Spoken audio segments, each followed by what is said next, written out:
Please welcome to the stage George Valcarcel.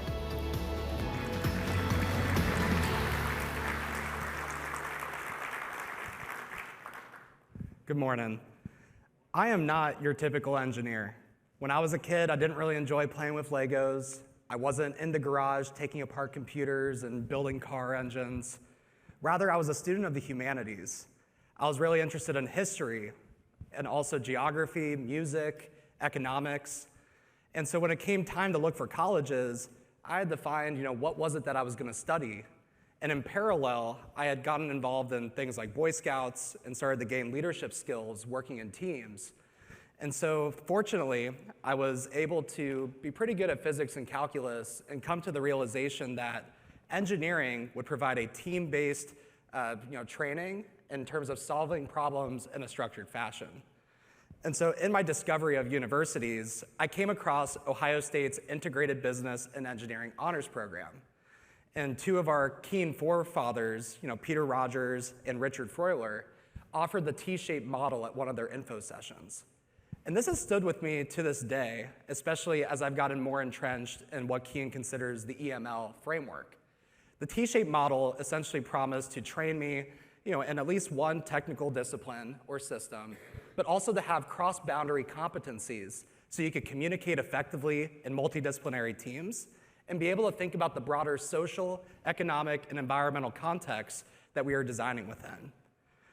And growing up, I will admit, my teachers did call me Curious George, and I was always trying to create connections and understand the bigger picture. So finding a program like IBE felt like I was right at home. And so right away with our first year, we did a freshman cornerstone design project that challenged us to go identify a market opportunity, characterize problems that users were facing, and before you even design a solution, really understand the needs and translate those to requirements. And so that foundation then fed into our sophomore and junior year, where we took strategy seminars in the business school. Now this took the product design training and actually bolstered it with training in competitive analysis. How do you look at the market in a more analytical way, especially in a changing technology and market landscape? And so going into senior year, we had the multidisciplinary capstone. And at this point, we had some of the tools in our toolbox to think about creating, capturing, and delivering value within the industry. And so we were fortunate to be paired with a Columbus-based company called Nexeris that was working on a safety solution for lithium-ion batteries. And it would basically be a sensor that detected an off-gas event. And the company had developed this IP with the Department of Defense. And they were looking now to commercialize and actually build a business. And their goal was to get this lithium-ion battery safety solution on as many renewable projects around the world. And so they brought together this IBE team from Ohio State, and we actually looked at the energy storage value chain. And so think of this as a needs analysis on steroids. Who were the influencers? Who were the key decision makers on making this purchase? Was it the utilities that owned and operated these projects? Was it the engineering, procurement, and construction companies, EPCs? What interest did the battery cell manufacturers have? Or could they kind of block these purchases? So we were able to do kind of an in-depth market landscape analysis using the tools from IBE. And then we also thought about the product roadmap, because having one sensor is great, but if you can pair that with other data points such as temperature and humidity and start to create almost a digital twin of what's happening in the battery, those are meaningful data insights that you can build a more defensible business case around. And so I'm pleased to share that Nexeris continued in its commercialization with some of our findings and partnered with Honeywell, which has helped them reach a global scale. And then moving beyond just business and engineering, I've had opportunities at Ohio State within our John Glenn College of Public Affairs. And many of you may be familiar with the Hacking for Defense course that came out of Stanford. Our client was the Ohio National Guard. And they came to us with a very critical mission, which was, we don't have the ability to defend the homeland against the emerging threat of unmanned aircraft systems. So protecting critical installations, or also thinking about major sporting events, drone threats are becoming more real. Now in this case, we had to use our root cause problem solving and go talk to many different stakeholders, whether they were in DC, working at different regulatory agencies, talking to guardsmen themselves who were at installations. And while the Guard thought that this was a technology maturity and acquisition issue, our team found that the root cause was really related to policy and the authorities that the Guard had to carry out this mission. And so our minimum viable product wasn't a technology or a prototype, it was actually draft legislation and a policy packet. And if you fast forward 2 years to some of the recommendations we made, the Biden White House came out and developed a counter-UAS strategy which promised to expand the authorities to execute counter-UAS missions to groups like the National Guard and state and local law enforcement. Another critical experience at Ohio State was convening the ecosystem around advanced air mobility. This took the form of an industry symposium, and being from the birthplace of aviation, I had always been fascinated with everything that would fly.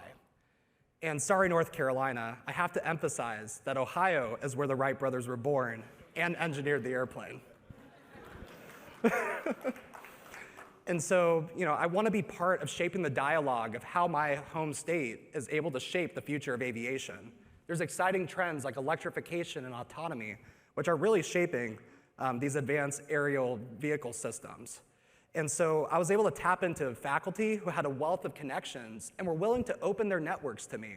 They were doing research with NASA, the FAA, companies like Honeywell, and we were able to bring these diverse stakeholders together for a successful 2-day event where we explored the question of what will advanced air mobility mean for Ohio, and thinking beyond just technology to the policy and public, city and regional planning implications.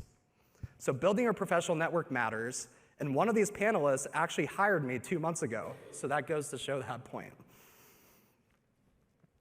And so I'll condense what I did in a 3-year career with McKinsey & Company into one slide. And I think the name of the game in management consulting is that you're constantly learning how to learn, and you're within every couple weeks or months, you're entering a new situation. It could be a different industry, a different business situation. Oftentimes, the working team, your manager, the other analysts, you're constantly being forced to change and adapt. But what were the things that I took away from my consulting training? Well, number one was how do we efficiently scope the problem and stay focused on running the analyses that were going to move the needle for our clients. We talk about this as a hypothesis-based approach, so very similar to a structured engineering analytical process. In addition, communication is key. So depending on which part of these large Fortune 500 organizations we were dealing with, we had to tailor our communications accordingly, especially because at the end of the day, we wanted our stakeholders to feel empowered to go implement their solutions and follow these implementation roadmaps. And so I took these foundational skills from consulting, but didn't fully feel fulfilled. I really wanted to get back into emerging technology and to my engineering roots. And ultimately, I decided to make the leap. And this, for me, was getting into advanced air mobility and joining a communications startup. I could have joined any number of these really cool vehicle companies, and I really applaud the efforts that their development teams are making towards certification. However, because I've taken an ecosystem approach, going back to my time as a student, I understood that infrastructure is really what's going to make or break this exciting new form of transportation and moving people and goods. And so I decided to get involved at a company called Aura Network Systems. And we are essentially building the unbreakable link of command and control, or C2, for remote piloted and uncrewed air vehicles to fly safely in the nation's airspace. And in my role, I'm actually the business development manager and doing voice of the customer. And we're at that kind of scary front end where we know that there's a market, but we haven't uncovered every single use case for this data network. And you can almost think of us as basically being the future Verizon or telecom carrier that safe and uncrewed aviation is going to fly on. And so I'm really excited to bring together both my IBE training as well as my knowledge of policy with the FAA as well as the FCC that governs spectrum, because spectrum is the critical asset by which we build these communications networks. And very quickly, I've stayed involved at Ohio State. There's a number of ways for you to invite alumni back into your classrooms or to get involved in boards of directors. There's very few things that are as fulfilling as being able to come back to your alma mater and impact current students. And so I'll leave you with this. If there's anything you remember from my story, how can engineering education propel students into their careers? Number one, offer students the opportunity for experiential learning.